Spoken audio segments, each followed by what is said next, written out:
मुर्दा घर में पड़ा हुआ सूरज, जिसकी मृत्यु हो चुकी थी, वो अचानक से उठ गया और उसकी आंखें खुल गईं। उसने जोर जोर से चिल्लाते हुए कहा, वो आएगी, हाँ वो जरूर आएगी। मुर्दा घर के उस कमरे के बाहर बैठे वार्ड बॉय ने जैसे ही मुर्दा घर से आ रही आवाज सुनी तो वो घबरा गया। उसने जब सूरज को चिल्लाते हुए अपनी आंखों से देखा तो उसकी आंखें फटी की फटी रह गईं और डर की वजह से वो वहीं एक खाली पड़े हुए स्ट्रेचर के पीछे को जाकर छुप गया। ये क्या देख रहा हूँ मैं? ये मरा हुआ लड़का चिल्ला कैसे सकता है? उस वार्ड बॉय ने डर से कांपते हुए कहा, लेकिन बदहवास सा सूरज चीखे ही जा रहा था। उसकी चीखें उस सुनसान कमरे में गूंज रही थी, क्योंकि सूरज हॉस्पिटल के किसी आम कमरे में नहीं बल्कि मुर्दा घर में था, जहां उसके आसपास लाशें ही लाशें पड़ी हुई थीं। सूरज की आंखें सफेद पड़ चुकी थीं और आंखों के अंदर की पुतलियां जरा भी नहीं हिल रही थीं, जिसकी वजह से वो बेहद भयानक लग रहा था।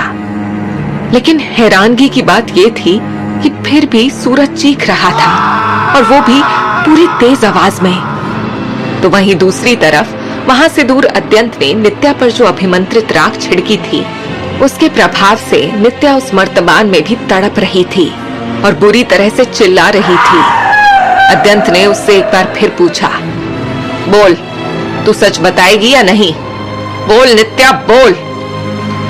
नित्या पूरी तरह से तड़प रही थी, लेकिन अत्यंत की बात उसने अभी भी नहीं मानी और उसने अकड़ते हुए जवाब दिया, नहीं, मैं कभी नहीं बताऊंगी, चाहे तू जो मर्जी कर ले। ये सुन अत्यंत ने मन में सोचा, ये तो मेरी कैद में ही रहेगी, इसीलिए कभी भी पूछ लूंगा। अभी और भी बहुत से काम करने हैं मुझे, इसीलिए अभी मेरा जाना ही ठीक होगा। ये सोचते हुए अत्यंत ने एक मंत्र पढ़ा, जिससे नित्या ने तड़पना बंद कर दिया और फिर एकदम से शांत हो गई। एक तरफ जैसे ही नित्या शांत हुई तो वहीं उधर मुर्दा घर में सूरज की लाश, जो पूरी तरह चिल्ला रही थी, वो भी अब शांत हो चुकी थी। वार्ड बॉय, जो काफी देर से डरकर स्ट्रेचर के पीछे छुपा हुआ था, वो सूरज के शांत होने के बाद धीरे धीरे उठा और फिर तेजी से बाहर की तरफ शोर मचाता हुआ दौड़ा। सूरज की लाश को चिल्लाते हुए देखकर वो बुरी तरह से डरकर कांप रहा था और उसके दिल की धड़कनें इतनी तेज चल रही थी कि जैसे अभी के अभी उसको हार्ट अटैक आ जाएगा। भूत, भूत, मुर्दा घर में भूत है, भागो! वार्ड बॉय की तेज चीखों की आवाज सुनकर कुछ ही देर में डॉक्टर, नर्सें और आम लोगों का वहां पर जमावड़ा लग गया। सभी वार्ड बॉय से पूछने लगे, क्या हुआ, बोलो, ऐसे क्यों चिल्ला रहे हो? वो जो उस लड़के की लाश आई है ना आज सुबह, मैंने उसे चिल्लाते हुए देखा, वार्ड बॉय ने कहा। उसकी इस बात को सुनकर सभी लोग वार्ड बॉय के साथ मुर्दा घर के उस कमरे में पहुंचे जहां सूरज की लाश थी। वो सारे लोग जैसे ही उस कमरे में गए, उन्होंने वहां सब कुछ शांत देखा। डॉक्टर ने भी चारों तरफ ध्यान से देखते हुए वार्ड बॉय से पूछा, कहाँ है भूत? यहाँ तो सब कुछ बिल्कुल शांत है और तुम यूं ही चीख चीख कर हॉस्पिटल का माहौल खराब कर रहे हो। नशा करके आए हो क्या आज? लेकिन वार्ड बॉय अभी भी बहुत डरा हुआ था और उसने कहा, नहीं डॉक्टर साहब, मैं बिल्कुल सच कह रहा हूँ। अभी कुछ देर पहले ये सूरज की लाश पूरी तरह से चिल्ला रही थी। मैंने अपने कानों से सुना है और आंखों से इसे चिल्लाते हुए देखा है।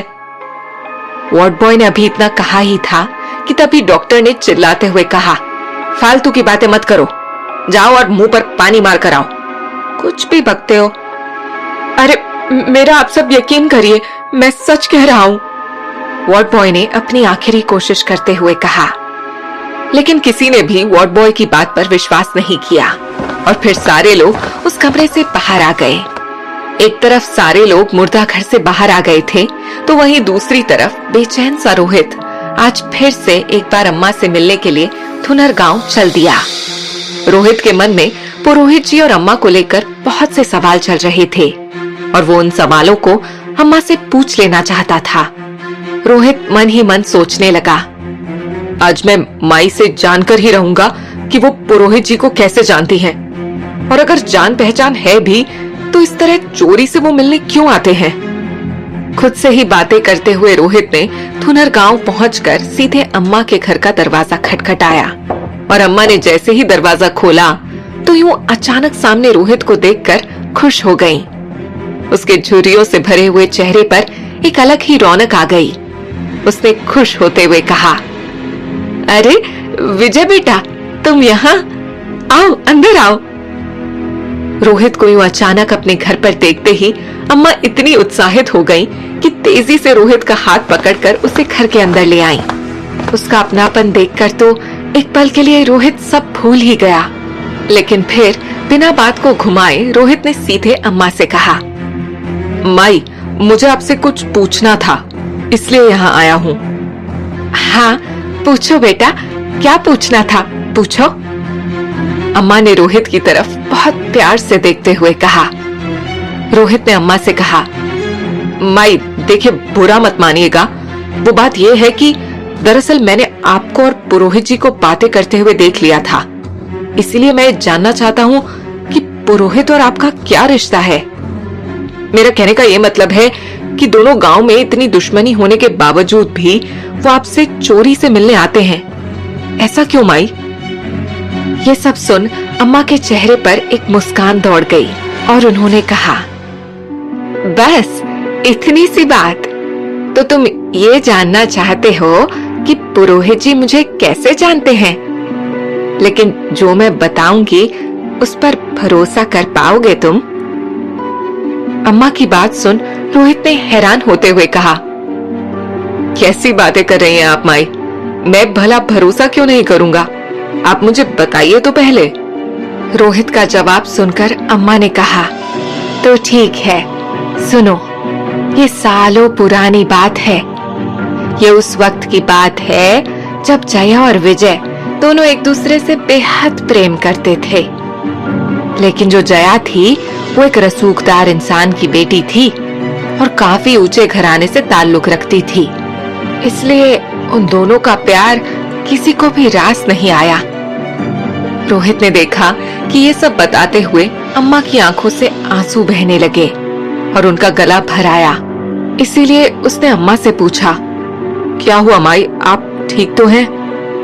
अम्मा ने अपनी साड़ी के पल्लू से अपने आंसुओं को पोंछते हुए कहा, हाँ बेटा, तुम मेरी फिक्र मत करो, मैं बिल्कुल ठीक हूँ। चलो तुम्हें आगे का बताती हूँ। रोहित ध्यान से सुनने लगा और अम्मा ने आगे की कहानी बताते हुए कहा, जया के पिताजी बेहद घमंडी इंसान थे और जब उन्हें ये पता चला कि उनकी बेटी जया एक मामूली लड़के विजय से प्रेम करती है तो वे गुस्से से पागल हो गए और उन्हें अपने खानदान की झूठी शान की चिंता होने लगी। वो अब किसी भी कीमत पर विजय और मुझे, हम दोनों को ही खत्म करना चाहते थे। वो इतने खतरनाक थे कि उनसे बचना भी बेहद मुश्किल था। लेकिन उस बुरे वक्त में एक केवल पुरोहित जी ही थे जिन्हें हमसे हमदर्दी थी और उन्होंने ही हमें सहारा दिया। उन्होंने ही हमें खुफिया तरीके से यहाँ इस घर में लाकर छुपा दिया। हालांकि इसमें उनकी खुद की जान को भी बेहद खतरा था, लेकिन फिर भी हम दोनों की जान बचाने के लिए उन्होंने इतना बड़ा खतरा उठाया। रोहित ने महसूस किया कि अम्मा की आवाज में काफी दर्द था और उनकी आंखों में सच्चाई भी साफ दिख रही थी, इसीलिए उसे भरोसा था कि अम्मा सच बोल रही है। उसने पूछा, लेकिन माई, मुझे ये बात समझ नहीं आई कि आखिर दोनों गांव में इतनी दुश्मनी क्यों थी जो अब तक चली आ रही है, जबकि ये प्रॉब्लम तो सिर्फ जया और विजय इन दोनों के परिवारों में थी। और हाँ माई, आप उस जया को डायन कहकर क्यों पुकारती हैं? अम्मा ने रोहित के सवालों के जवाब देते हुए कहा, देखो बेटा, सबसे पहली बात ये कि पुरोहित जी हमारे सबसे बड़े मददगार हैं और जब विजय की मौत हुई थी तो उन्हें इस बात का गहरा सदमा लगा था। बस तुम ये समझ लो कि वो तुम्हारा भला ही चाहते हैं। और रही बात दोनों गांव के बीच की दुश्मनी की, तो वो शुरू हुई थी उस डायन जया के कारण। जया को डायन बोलने के साथ ही अम्मा के चेहरे के हाव भाव भी बदलने लगे और उनका चेहरा नफरत से भर गया। जया के डायन होने वाली बात सुनते ही रोहित बुरी तरह से चौंक गया और बोला, क्या ये क्या कह रही हैं आप माई? अम्मा ने हाँ में सिर हिलाते हुए पूरे आत्मविश्वास से कहा, हाँ मैं बिल्कुल सही कह रही हूँ बेटा। वो डायन तो सभी को खत्म कर देना चाहती थी और यहाँ तक कि वो तो विजय। अभी अम्मा इतना ही कह पाई थी कि तभी उसे ठीक उसके सामने और रोहित के ठीक पीछे एक बेहद ही भयानक चुड़ैल दिखाई पड़ी। ये दिखने में ठीक वैसी ही थी जैसी चुड़ैल एक बार अम्मा और रोहित के पीछे बाइक पर भागी थी उन्हें मारने के लिए। अम्मा, नहीं अम्मा, राज को राज ही रहने दो अम्मा। उस भूतनी ने इतना कहा ही था कि अम्मा ने मन में सोचा, उस दिन तुम मुझे और विजय को डराने के लिए हाईवे पर आई थी और आज यहाँ भी आ गई। अम्मा थोड़ा घबरा गई थी। फिर अम्मा ने बात को बदलते हुए कहा, देख बेटा, तू ये सब बातें छोड़ और चल मेरे साथ।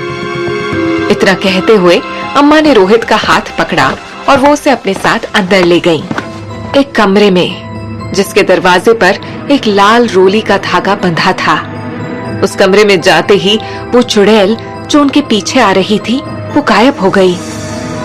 रोहित कुछ समझा नहीं, फिर बोला, आप मुझे यहाँ क्यों ले आई? क्या हुआ अचानक? ये सुन वो बोली, यहाँ हमें कोई काली शक्ति न सुन सकती है न देख। रोहित को कुछ समझ नहीं आया, पर वो कुछ और बोलता इससे पहले ही अम्मा बोली, अब मेरी बात ध्यान से सुनो। सबसे पहले उस किताब का सोचो जो मैंने तुम्हें दी थी।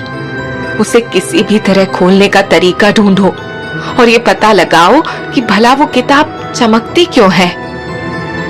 ये कहकर अम्मा अंदर दूसरे कमरे में चली गईं और रोहित चाहकर भी कुछ और नहीं पूछ पाया। अम्मा की किताब के बारे में कही हुई बातें उसके दिमाग में घूमने लगी और उन्हीं बातों को सोचता हुआ वो वहां से निशिपुर की तरफ चल दिया। रात की स्याही चारों तरफ फैली हुई थी और साथ ही शीतलहर भी चल रही थी।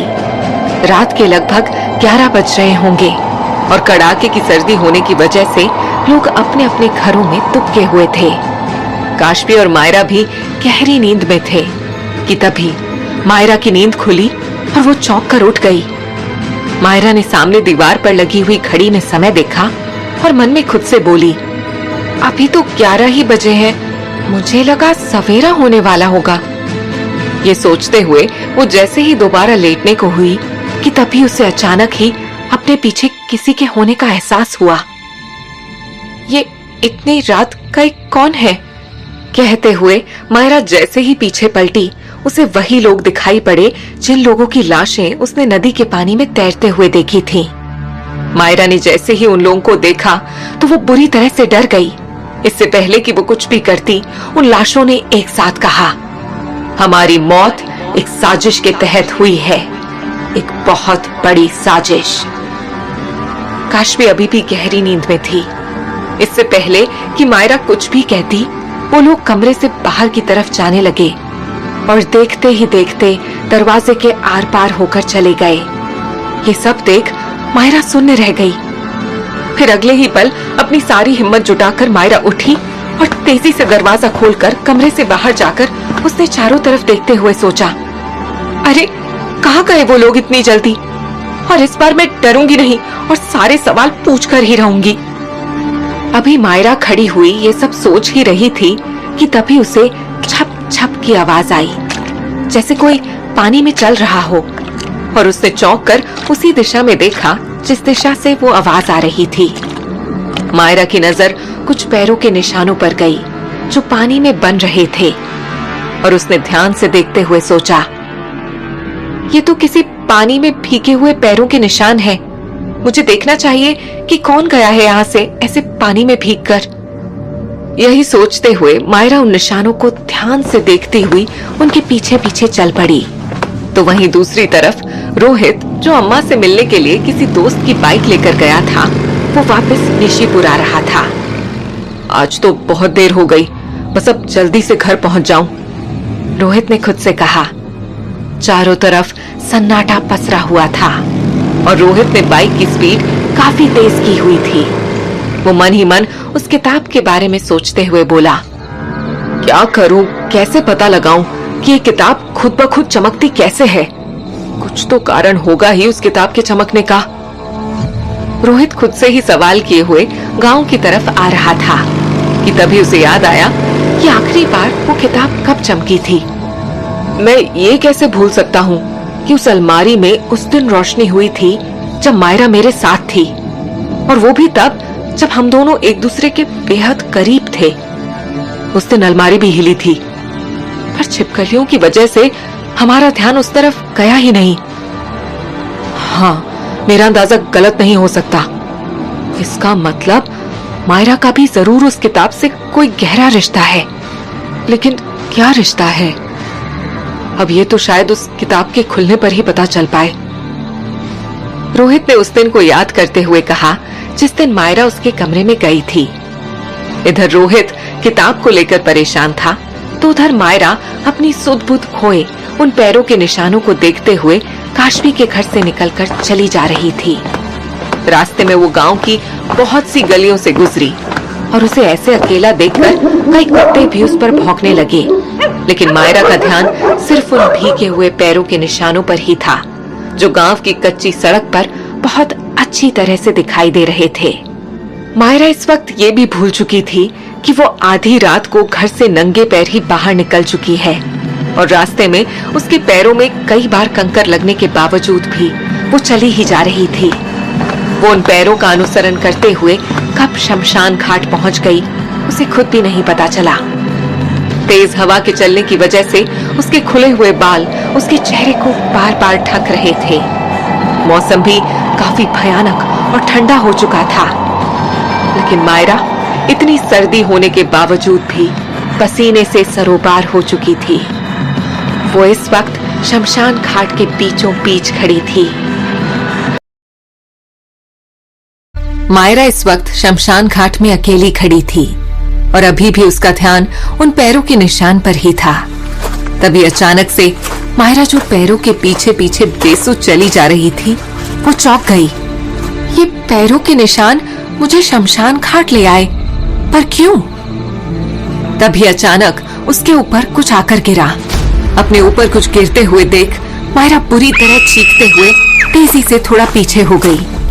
तभी उसने देखा कि उसके सिर पर कुछ और नहीं बल्कि एक छिपकली गिरी थी, जो धरती पर गिरने के बाद मायरा को घूर घूर कर देख रही थी। मायरा उस छिपकली को देखकर जोर जोर से चिल्लाने लगी, लेकिन अब जो होने वाला था वो उससे भी ज्यादा भयानक था। मायरा भी चिल्ला ही रही थी कि तभी देखते ही देखते बहुत सी ऊपर से छिपकलियां मायरा के ऊपर गिरने लगी। इतनी सारी छोटी बड़ी छिपकलियों को एक साथ देखकर मायरा जोर जोर से चीखने लगी, बचाओ, कोई है, मुझे बचाओ। कहते हुए मायरा शमशान घाट से गांव की तरफ दौड़ पड़ी।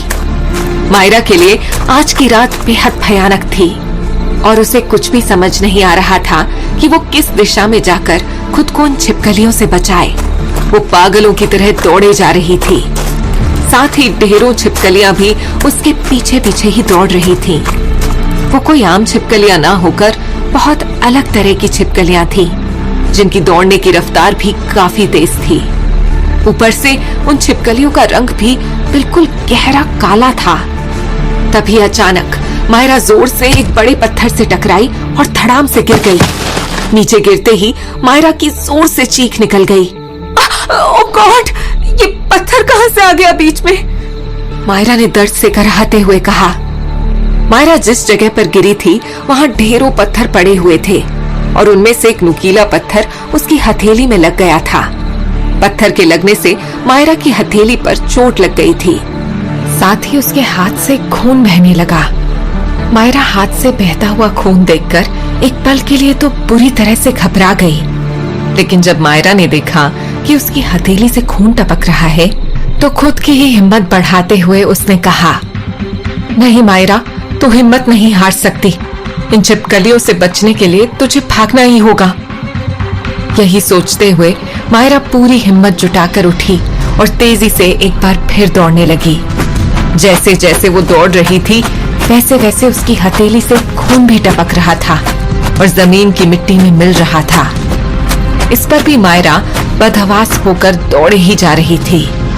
दौड़ते दौड़ते वो शमशान घाट से बाहर निकलकर सड़क पर आ गई। वो अभी भी लंबी सड़क पर खड़ी थी। अब मैं सीधा घर जाती हूँ, पता नहीं मैं यहाँ कैसे आ गई थी, कहते हुए मायरा सड़क पर दौड़ने लगी।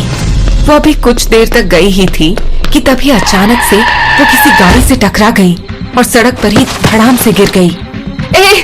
देखकर नहीं चल सकते क्या? और इतनी रात को भी कहाँ जाने की? मायरा कहते हुए उठी ही थी कि तभी उसकी नजर उस बाइक वाले पर गई। वो कोई और नहीं बल्कि रोहित था, जो धुनर गांव से वापस आ रहा था। तभी रोहित ने देखा कि पसीने से लथपथ मायरा पूरी तरह से हाँफ रही थी और उसकी हथेली से खून टपक रहा था। रोहित ने बाइक खड़ी की और जैसे ही मायरा के करीब गया, उसी पल सहमी हुई मायरा रोहित के गले लगकर चिल्लाने लगी, वो छिपकली। मायरा जैसे ही रोहित से लिपटी, उधर अलमारी में रखी किताब एक बार फिर से चमकने लगी। रोहित ने चारों तरफ देखते हुए कहा, कहाँ है छिपकली मायरा? देखो कुछ भी तो नहीं है यहाँ। मायरा ने आंखें खोलकर देखा तो कुछ भी नहीं था, लेकिन रोहित समझ गया कि हो न हो ये वही छिपकलियां हैं जो पहले भी उन दोनों को दिखाई दे चुकी थी। इसीलिए रोहित ने मायरा से कहा, मायरा, इससे पहले कि वो छिपकलियां यहाँ तक पहुंचकर पिछली बार की तरह हम दोनों पर हमला करें, तुम जल्दी से बाइक पर बैठो ताकि मैं तुम्हें सही सलामत तुम्हारे घर छोड़ सकूं। ये सुनते ही मायरा ने भी तेजी दिखाई और झट से बाइक पर बैठ गई। रोहित ने बाइक स्टार्ट की और पूरी रफ्तार से चलाते हुए गांव के अंदर घुस गया। मायरा को बाइक पर शांत होकर बैठा देखकर रोहित ने कहा, सुनो, मुझे कुछ बात करनी है तुमसे। हाँ बोलो रोहित, क्या कहना चाहते हो? मायरा ने पूछा। इस पर रोहित ने कहा, नहीं मायरा, यहाँ नहीं, अभी बहुत रात हो चुकी है और चारों तरफ सन्नाटा है जो हम दोनों के लिए सेफ नहीं है। तुम कल मुझसे मिलना, फिर मैं सब कुछ बताऊंगा। ठीक है रोहित, मायरा ने हाँ में सिर हिलाते हुए कहा। कुछ ही देर में काशवी का घर भी आ गया और रोहित ने बाइक रोकते हुए कहा, उतरो मायरा, तुम्हारा घर आ गया। मायरा ने रोहित को थैंक यू कहा और जैसे ही जाने लगी कि तभी रोहित ने उसे आवाज दी, मायरा रुको। मायरा जाते जाते रुक गई और वापस रोहित के पास आकर बोली, हाँ बोलो रोहित। रोहित ने उसके हाथ की तरफ इशारा करते हुए कहा, तुम्हारे हाथ से काफी खून बह रहा है, इसीलिए लापरवाही मत करना और जाते ही काशवी से पट्टी बंधवा लेना। ये सुन मायरा ने उसे मुस्कुराते हुए कहा, बंधवा लूंगी, बहुत रात हो चुकी है, इसलिए अब तुम भी घर जाओ। रोहित ने एक बार फिर से अपनी बाइक स्टार्ट की और पुरोहित जी के घर की तरफ चल दिया। तो वहीं उधर शमशान घाट में अद्यंत इस वक्त ठीक उसी जगह पर खड़ा मुस्कुरा रहा था जिस जगह पर अभी कुछ देर पहले मायरा के सिर पर छिपकली गिरी थी और उसका सामना ढेरों छिपकलियों से हुआ था। उसने ये सारा नजारा खुद अपनी आंखों से देखा था, पर फिर अत्यंत भी वहां से चला गया। तभी उसके जाते ही अचानक वहां किसी के आने की आहट हुई। कोई धीमे धीमे कदमों से वहां से होता हुआ ठीक उसी जगह पर पहुंच गया जहां पर मायरा एक पत्थर से टकराई थी और उसके हाथ से खून बहने लगा था। उस रहस्यमयी आदमी ने खुद को पूरी तरह से काले रंग के कंबल से ढका हुआ था।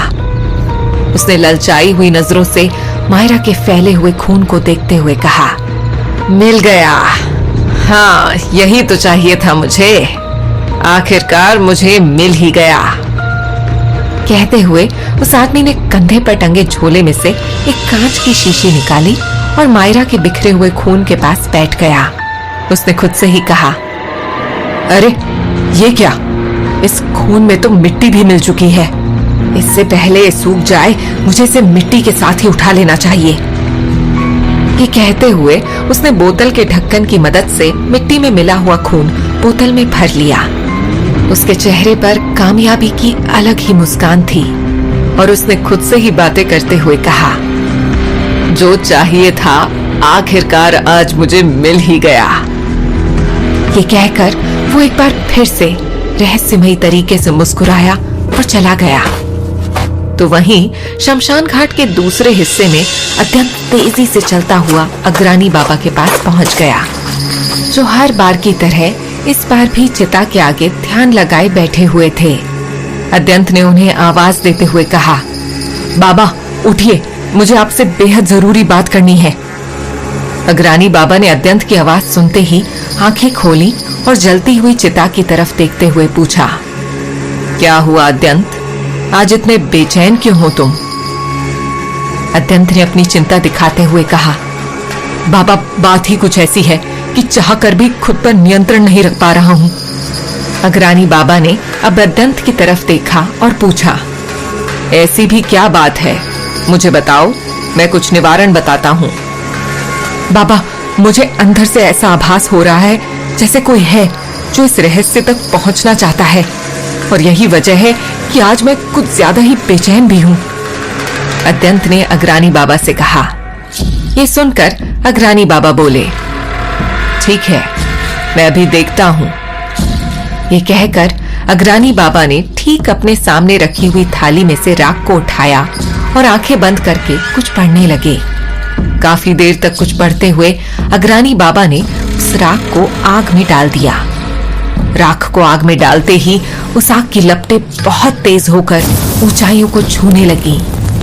अग्रानी बाबा बेहद ध्यान से देखने लगे और उन्होंने कहा, एक आकृति तो बन रही है, लेकिन ऐसा पहली बार हुआ है कि मेरी शक्तियां भी उस आकृति को साफ नहीं देख पा रही हैं। सब कुछ धुंधला सा दिखाई दे रहा है। ये सुनते ही अत्यंत बुरी तरह से चौंक गया और उसने कहा, बाबा लेकिन ऐसा कैसे हो सकता है कि आप कोई आकृति देखना चाहें और ना देख पाएं? इस पर अग्रानी बाबा के चेहरे पर चिंता की लकीरें उभर आईं और उन्होंने गंभीर होते हुए कहा, इसका एक ही मतलब है अत्यंत, वो ये कि कोई ऐसा है जो बेहद शक्तिशाली है और उसकी शक्तियां अपार हैं। उसकी शक्तियों के कारण ही हम उसका चेहरा नहीं देख पा रहे हैं। अग्रानी बाबा की ये बात सुनते ही अत्यंत की चिंता और भी बढ़ गई। उसने सोचते हुए खुद से ही कहा, कौन हो सकता है वो शख्स जिसकी शक्तियां अग्रानी बाबा से भी ज्यादा हैं? एक तरफ अत्यंत परेशान था तो उधर मायरा खामोशी से घर के अंदर आई और काशवी को ना उठाकर खुद ही फर्स्ट एड बॉक्स में से दवाई निकालकर अपनी चोट पर लगाने लगी। उसके बाद वो खामोशी से काशवी के बगल में आकर लेट गई और ये सब उसने इतनी खामोशी से किया कि घर में किसी को भी कानो कान खबर तक नहीं हुई। थकावट की वजह से मायरा बिस्तर पर लेटते ही गहरी नींद के आगोश में चली गई और देखते ही देखते एक बार फिर से सपनों की दुनिया में खो गई। वो हकीकत की दुनिया से निकलकर एक बार फिर से ख्वाबों की दुनिया में थी और उस दुनिया में वो काशवी का घर नहीं बल्कि फिर से एक आलीशान हवेली में थी। मायरा गुमसुम सी चले ही जा रही थी और चारों तरफ धुआं ही धुआं फैला हुआ था। उस धुएं में से निकलती हुई वो आगे बढ़ने लगी। वो चलती हुई एक बड़े से कमरे के पास पहुंच गई। तभी उसके कानों में किसी आदमी के खांसने की आवाज आई। जब उसने खिड़की से उस कमरे में देखा तो उसे वो कमरा जाना पहचाना सा लगा। उसके बढ़ते हुए कदम वहीं रुक गए। उसने उस कमरे में देखा कि एक आदमी पीले रंग का सिल्क का कुर्ता और साथ में सफेद धोती पहने हुए रेशमी बिस्तर पर बैठे हुए खुद से ही बड़बड़ा रहा था। कहाँ रह गई ये? कितनी बार इसे कहा है कि मैं इतना इंतजार नहीं कर सकता। अभी वो इतना कह ही रहा था कि तभी मायरा की नजर मंडोलिका पर गई, जो बाहर से अंदर की तरफ बेहद नजाकत के साथ चली आ रही थी। अप्रतिम सौंदर्य की स्वाभिमानी मंडोलिका, जो हल्के नीले रंग की पारदर्शी साड़ी में लिपटी हुई कमरे में मुस्कुराती हुई चली गई और उसके लंबे और भीगे हुए बालों को देखकर साफ पता चल रहा था कि वो अभी अभी नहा कर आई है। नहा कर आने की वजह से उसकी झीनी साड़ी उसके लचीले बदन से चिपकी हुई थी और उसके शरीर का हर एक अंग काफी आकर्षित लग रहा था। इससे पहले कि वो कुछ भी कहती, उस आदमी ने उसकी कोमल कलाई को पकड़कर अपनी तरफ खींचा और सीधे अपनी गोद में बिठा लिया। वो आदमी बिना एक पल भी गंवाए अपने अधरों से उसके गुलाबी अधरों का रसपान करने लगा। लेकिन मंडोलिका ने उसे खुद से दूर करते हुए बड़ी नजाकत से कहा, क्यों इतने उतावले हो रहे हो, थोड़ा तो सब्र करो। लेकिन उस आदमी ने उसकी गर्दन को चूमते हुए कहा, जिसके सामने हुस्न की मल्लिका बैठी हुई हो, वो भी भीगे हुए बालों में, वो भला कैसे सब्र कर सकता है। ये कहकर उसने मंडोलिका को बेतहाशा चूमते हुए बिस्तर पर लिटाया और उसे सिर से लेकर पांव तक चूमने लगा। मंडोलिका की आंखें भी बंद हो चली और उसकी आहें पूरे कमरे में गूंजने लगी। देखते ही देखते दोनों एक दूसरे की बाहों में लिपट गए। दोनों ही प्रेम के अथाह समंदर में डूब गए। कुछ देर बाद जब प्यार का तूफान थमा तो मंडोलिका उस आदमी की बाहों में सिमटी हुई लेटी थी। दोनों एक रेशमी चादर ओढ़कर एक दूसरे को बेहद प्यार भरी नजरों से देख रहे थे।